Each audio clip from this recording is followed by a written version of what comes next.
৩.৫ বছরের প্রেমের সম্পর্কে প্রেমিকের সঙ্গে শারীরিক সম্পর্কে জড়িয়েছেন একাধিকবার। সবশেষ দুই পরিবারের সম্মতিতে গত জুন মাসে পারিবারিকভাবে বিয়ে করেন প্রেমিকা মাহবুবা ও কাউনিয়া প্রথম গলির বাসিন্দা প্রেমিক নিবিড়। বিবাহের আগে প্রেমের সম্পর্ক মধুর থাকলেও বিবাহের পর শেষ ২ মাস স্ত্রী মাহবুবার খোঁজ খবর নেওয়া বন্ধ করে দেন স্বামী নিবিড়। এতদিন ফোনে যোগাযোগ থাকলেও গতকাল থেকে মুঠোফোনেও বন্ধ হয় যোগাযোগ। বাধ্য হয়ে আজ স্বামী নিবিড়ের বাড়িতে এসে জানতে পারেন মাহবুবা নামের ওই তরুণী বিবাহের ২ মাসের মাথায় ডিভোর্স দিয়েছেন তার স্বামী। এমন সংবাদে হিতাহিত জ্ঞান হারিয়ে ভুক্তভোগী ওই তরুণী জাতীয় জরুরি সেবা 999-এ ফোন দিলে ঘটনাস্থলে পুলিশ পৌঁছেও কোনো সমাধানে আসতে পারেনি। বাধ্য হয়ে স্ত্রীর মর্যাদার দাবিতে স্বামীর বাড়ির সামনে অনশনে বসেছেন ওই তরুণী। ওর সাথে একটা ফ্রেন্ডের দিয়ে পরিচয় হয়েছে, তারপরে ফ্রেন্ড দিয়ে রিলেশনে গেছি। রিলেশনে যাওয়ার পরে ও আমার সাথে রীতিমতো অনেক কন্ট্যাক্ট করছে, কথা বলছে।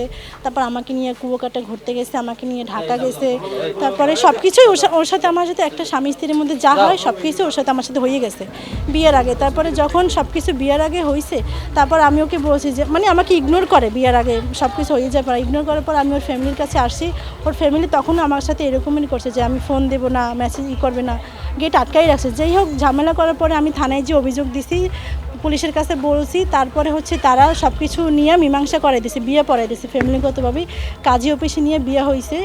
তারপরে বিয়ে হওয়ার পরে আমার যে ভোটার আইডি কার্ডটা সেইটাও তারা লুকাইয়ে রাখছে, আমাকে দেয় না। আমি আজকে আসছি, এরা এখন আমাকে মাইনে নেয় না, বলতেছে এরা নাকি আমাকে তালাক দিছে করছে, অথচ আমি কিচ্ছু জানি না তালাক দিছে না। কিন্তু যখন আমি চাকরি বাকরি করছি, এই ছেলে আমার কাছে অনেক টাকা পয়সা নিয়ে খাইছে। আমার একটা অসুস্থ বাবা বাসা, আমি তারেও 5টা টাকা দিই না। ও যখন যেটা চাইছে, ও কুয়াকাটা গেছে আমার টাকা। ও যে বিয়ের পরে ও যে আমাকে ঘুরতে নিয়ে গেছে, সেইটাও আমার টাকা। এদিকে মাহবুবার শাশুড়ির দাবি তার ছেলেকে প্রতারণার মাধ্যমে বিয়ে করেছেন ওই নারী। এ কারণেই বাধ্য হয়ে তার ছেলে ওই নারীকে ডিভোর্স লেটার পাঠিয়েছেন বলে দাবি প্রেমিক নিবিড়ের মায়ের। তার তালাক হয়ে গেছে, সেখানে তার দাবি দেওয়ার কোনো প্রশ্নই ওঠে না। ওঠে বলেন আপনি?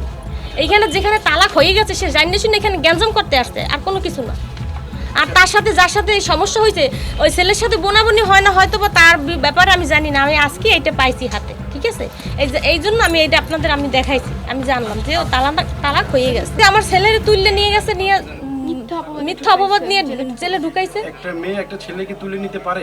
এখন অবশ্যই পারে, ওর মতো মেয়ে সব পারে, এবং আমাদেরও মারি ফেলাইতে পারে। ও এমন একটা ডেঞ্জারাস মেয়ে, এই জন্য আমি তালাক খুলি না। মেইন কথা শুনছেন?